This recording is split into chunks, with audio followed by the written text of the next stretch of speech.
Memória RAM. A memória RAM é uma memória de leitura e escrita. É uma memória de acesso aleatório. É uma memória volátil. E vamos falar sobre a capacidade dela.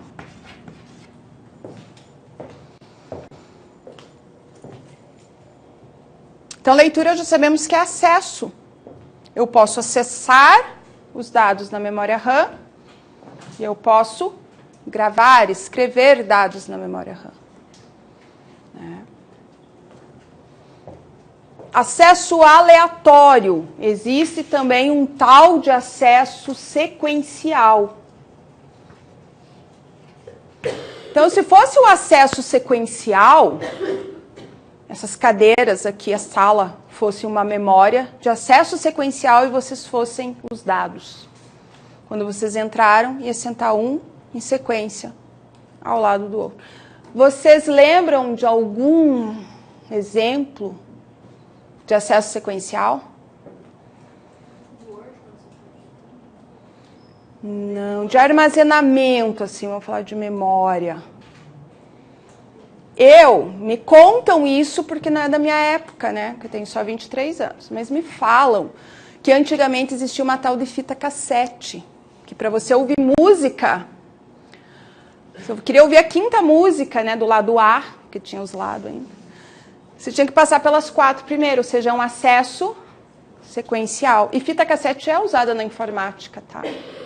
Então, se perguntar até um exemplo de memória de acesso sequencial, fita cassete. Falam também que existia um tal de videocassete, cuja fita, quando se fosse devolver, se não rebobinasse, tinha multa, né? Mas eu não sou dessa época, não posso falar com certeza aí para vocês, né? De vivência, certeza só da teoria. Enfim, pior, né? Eu sou da época que, quando você queria ouvir uma música do Menudo, ó a época, você assistia o Silvio Santos, esperava tocar no rádio, ou cantava, né? Não tinha outro jeito. Nem fita, antes da fita ainda, que horror. E aí o acesso aleatório, né? O acesso aleatório, se essas cadeiras fossem uma memória de acesso aleatório, uma memória RAM, né? Os dados, vocês vão sentando, indo, se armazenando, né? Em qualquer posição, qualquer lugar. Assim é a memória RAM. Quando eu entro com dados, colocado em qualquer lugar, qualquer posição da memória RAM. Quando o processador vai buscar os dados da memória RAM, também, pega em qualquer posição.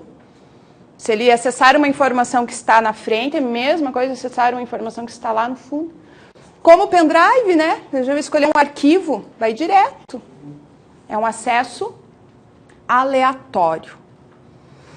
Volátil, quer dizer que se eu não tenho energia elétrica, perco tudo. Que não é tão ruim, que quando começa a travar, né? Limpo de uma vez ali a memória RAM.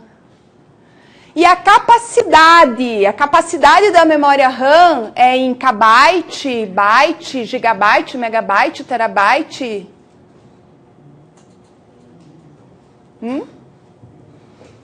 É em gigabyte, gente. Só tem que tomar cuidado, porque é um número pequeno. Por que cuidado? Porque o examinador pode querer confundir você com a capacidade do HD. O HD hoje em dia, quando a gente vai comprar, em geral ele é 1,5, 2, 3 terabyte. Mas ainda existem HDs, por exemplo, de 500 gigabyte. Então aqui eu tenho numerosão gigabyte HD. Numerozinho gigabyte RAM. Tranquilo? Número pequeno gigabyte para a memória RAM. Então, são essas medidas aí, capacidade de armazenamento que a gente vê cair em prova. Tá?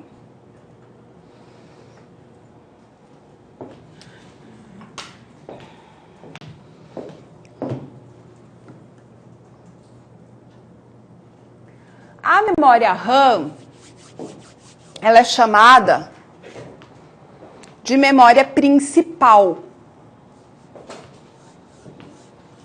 Só que, além da memória RAM, na verdade, nós temos como memória principal os registradores e a cache. Também são memória principal.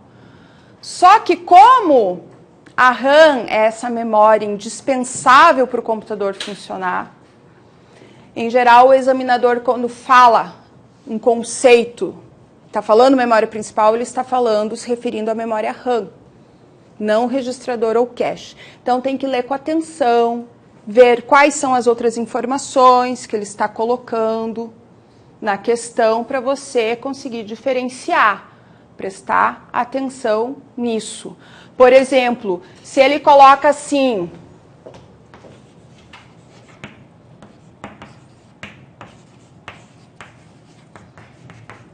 e pergunta, qual é a capacidade da memória principal? Qual? 4 GB, é óbvio que ele está falando da memória RAM. Eu tenho aqui processador, memória RAM e HD. 1 TB é o HD. Só por essas informações eu tenho que saber. Tá? E há tipos de memória principal, que pode ser dito da maneira, há tipos de memória RAM, pode, mas são tipos de memória principal. Dos que caem em prova, nós temos SRAM e DRAM. SRAM é memória estática. DRAM é memória dinâmica. Pergunta de prova. Qual é a mais rápida? Estática ou dinâmica? Olha como eu sou chique. Eu sou amiga, tenho um amigo que trabalhou boa parte da vida no Vale do Silício e hoje em dia ele trabalha para a Microsoft e ele conhece o Bill Gates. Ou seja, eu quase conheço o Bill Gates, né, gente? Quase. E ele fala assim que TI não tem muita lógica, não. Fala, uma ciência exata. Estática é mais veloz do que dinâmica. Agora, imagine se você não estuda isso.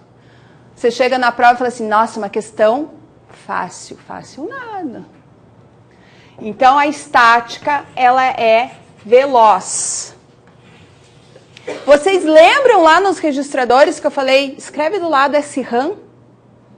Registrador não é a memória mais veloz do computador? Viram?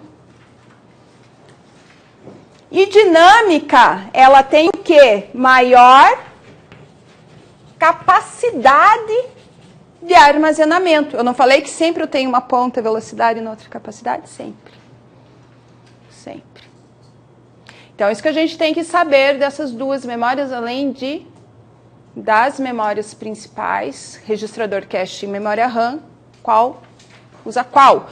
Já sabemos, então, que SRAM, já sabemos, registradores.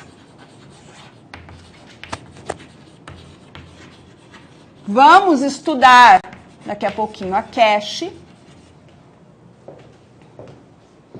E a memória RAM, que faz parte do diagrama de von Neumann, é SRAM ou DRAM? É estática ou dinâmica?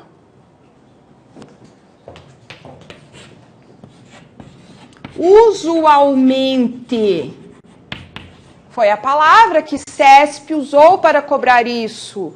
Usualmente a memória RAM é dinâmica. Por que usualmente?